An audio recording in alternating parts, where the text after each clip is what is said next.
Jésus révèle à ses disciples qu'un homme qui prie et qui veille sera fortifié pour ne pas tomber dans la tentation. Et dans l'enseignement que Jésus donne, il parle de deux natures dans l'homme, l'esprit et la chair. L'esprit et la chair. Si tu veux vaincre le péché, tu dois savoir que tu as un esprit et tu as une chair. C'est parmi les premiers secrets, les grands secrets de la sanctification, savoir que tu as un esprit et tu as la chair. L'esprit, c'est la partie la plus importante de ton être. D'ailleurs, l'esprit, c'est le véritable toi. Tu es d'abord un esprit. Et maintenant, on dit que la chair est faible. Lorsqu'on parle de la chair dans la Bible, on parle de deux choses. La chair, la chair et le sang, le corps. C'est aussi de la chair, mais la Bible aussi parle de la chair comme étant une dimension spirituelle mais mauvaise. Une nature mauvaise mais dans l'âme de l'homme, la chair. Que ce soit la chair, sang et chair, muscles, os, que ce soit la chair, une dimension mauvaise dans ton âme, les deux sont faibles. Mais c'est l'esprit qui est fort. Pourquoi? Lorsque Dieu a créé l'homme au commencement, l'homme n'avait pas une tendance à pécher. Non. L'homme n'a pas été créé tourné vers le mal. Adam n'a pas été créé tourné vers le mal, ni Ève. Ils ont choisi le mal. Mais tous ceux qui sont nés d'Adam et Ève naissent tournés vers le mal. C'est-à-dire, naissent avec une âme déjà mauvaise qui étouffe un esprit déconnecté de Dieu. Alléluia. Qui étouffe un esprit déconnecté de Dieu. L'esprit, c'est cette dimension en toi qui te permet d'être en communion avec Dieu. L'esprit, c'est cette dimension en toi qui te permet de recevoir le Saint-Esprit. L'esprit, c'est cette dimension en toi qui te permet de causer avec Dieu, de recevoir les révélations, les mystères, les dons, l'onction. Tout se passe au niveau de l'esprit. Et Jésus dit que l'esprit est disposé. Il est fort, mais la chair est faible. Donc, il dit ceci, que si vous voulez arriver à vaincre le péché, vous devez faire que votre esprit qui est fort puisse dominer votre chair qui est faible. Alléluia. Il n'a pas dit de fortifier la chair. La chair, on ne la change pas. La chair, on ne la fortifie pas. La chair, on la crucifie. Alléluia. Mais pour crucifier quelqu'un, tu dois être fort. Si tu n'es pas fort, tu ne peux pas tuer quelqu'un. Il faut être fort pour tuer. La chair qui est faible est appelée à mourir. Quand? Tous les jours de ta vie. On ne crucifie pas la chair une fois pour toutes. Tous les jours de ta vie, tu dois renouveler cette crucifixion et tu trouveras la force de le faire dans la prière. Dans la prière. La prière. La prière permet à ton esprit, qui est le véritable toi, de se connecter à Dieu pour recevoir la force spirituelle qui permet à ton esprit de dominer ta chair pour que ta chair ne pousse pas ton esprit et tout ton être vers le péché. Un esprit déconnecté de Dieu ne peut pas imposer à la chair la sainteté et la crainte de Dieu. C'est pourquoi il faut prier pour demander l'aide de Dieu pour qu'il fortifie ton esprit afin que ton esprit domine ton âme. Alléluia, alléluia. Si tu refuses de demander l'aide à Dieu dans la prière, tu seras confondu et tu te rendras compte que tu ne peux rien seul face au péché.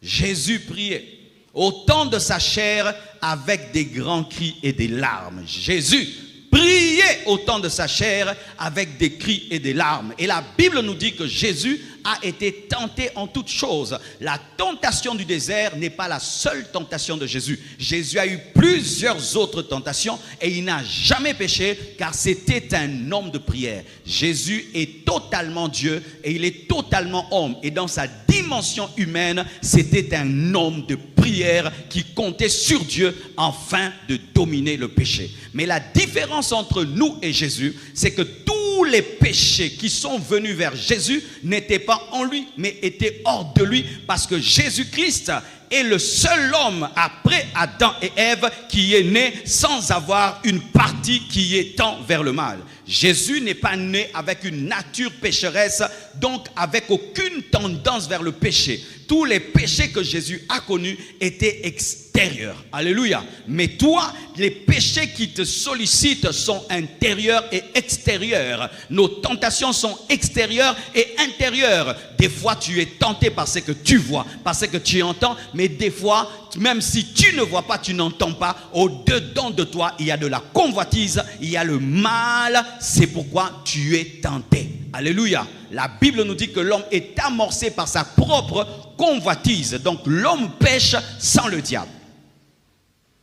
Et le diable vient seulement accélérer le processus du péché, mais l'homme est pécheur sans le diable. L'homme est pécheur par naissance.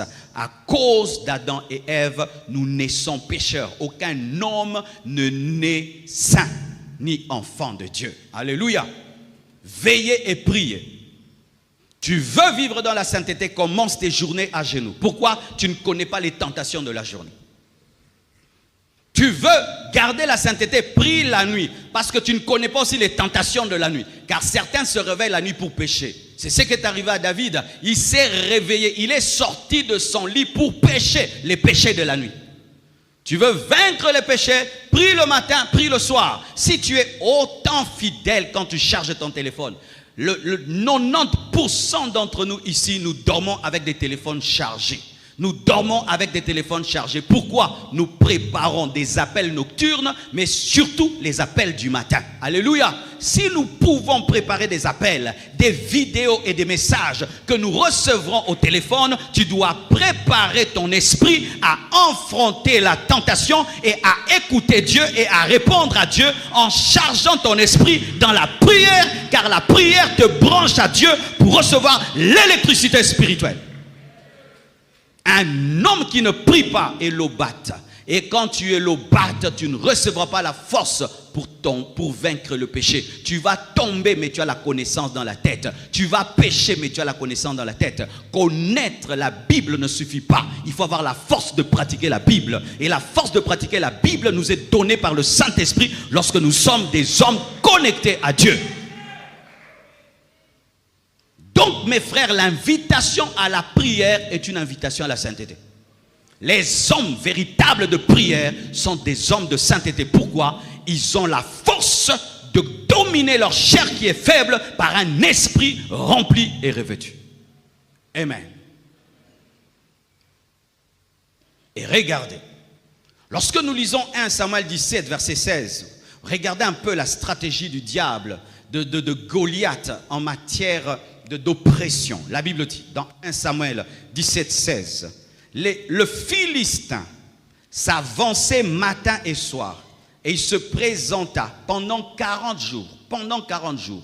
Voici la stratégie de Goliath, c'est que le matin il venait, il insultait les Juifs, il le terrorisait et il savait que la terreur du matin va toucher toute la journée. Il sait que ce qu'il fait le matin va impacter la journée. Et quand il sent que l'impact du matin est fini, il revient le soir encore. Il parle, il terrorise, il insulte et il sait qu'il a impacté la nuit. Ainsi, pendant 40 jours, les Juifs tremblaient.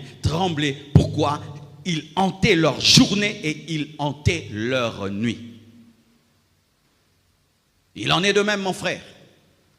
Souvent, la tentation dans laquelle tu tombes le soir, la pensée a commencé le matin. Le matin, le diable a mis une pensée. Goliath, il a mis une pensée. Et pendant la journée, il a nourri la pensée. Et le soir, tu tombes. Certains, les péchés qu'ils commettent le matin, c'est la nuit que Satan a déposé la sémence dans leur cœur, que ça a commencé et le matin, ils tombent. C'est pourquoi, mon frère, tu dois prier le matin et tu dois prier la nuit. Lorsque le diable sème, toi aussi tu déracines. Alléluia. Et tu sèmes la parole à la place de la pensée du diable. Pendant que ta chair veut se réveiller, toi tu fortifies l'esprit. Ta chair veut se réveiller, tu fortifies l'esprit le matin et le soir. Et Daniel, lui, ne priait pas le matin, le soir seulement. Il priait matin, midi, soir. Malgré qu'il était un homme élevé, malgré qu'il était ministre, il avait le temps pour prier. Vous tous qui donnez des arguments, je travaille trop, c'est pourquoi je ne prie pas, menteur que tu es. Tu travailles beaucoup, tu regardes les films, tu travailles beaucoup, tu es sur WhatsApp, tu travailles beaucoup, tu as le temps pour Facebook, tu travailles beaucoup, tu as le temps pour aller au restaurant. Mais qu'il s'agit de la prière, tu présentes ton travail, c'est faux de faux de faux. Tout le monde a le temps quand il aime quelque chose.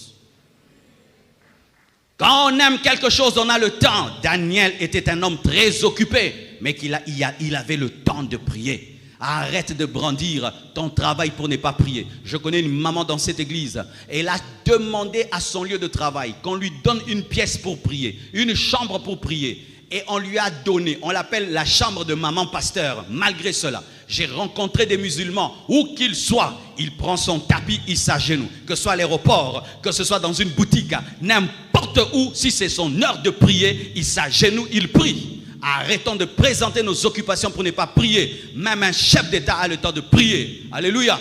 Dans cette nation, tous les dimanches, il y a culte à la présidence. Je suis allé prêcher à la présidence au Burundi. J'ai trouvé un président qui avait le temps de prier pendant 10 heures, 7 heures du temps. Et s'il pleut, il restait sous la pluie. Alors frère, ne dis jamais que tu n'as pas le temps. Tu n'as pas de volonté. Tu n'as pas de discipline. Tu es refroidi spirituellement. Ne présente pas le travail que tu fais. Parce qu'en plus de ton travail, tu as le temps de déjeuner. Tu as le temps de dîner. Tu as le temps de souper. Et comment tu dis que tu n'as pas le temps de prier?